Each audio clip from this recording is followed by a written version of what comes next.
எல்லோரும் உஷாராயிருங்க.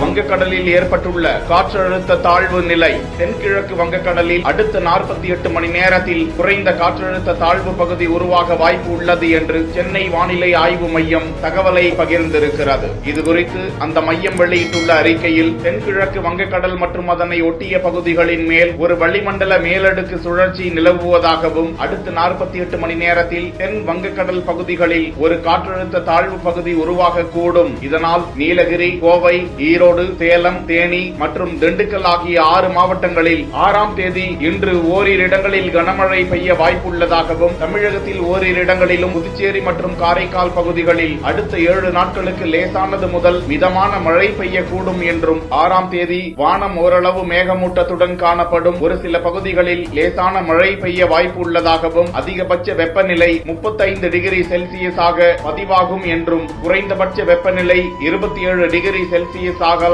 என்றும் அந்த தகவலில் கூறப்பட்டுள்ளது.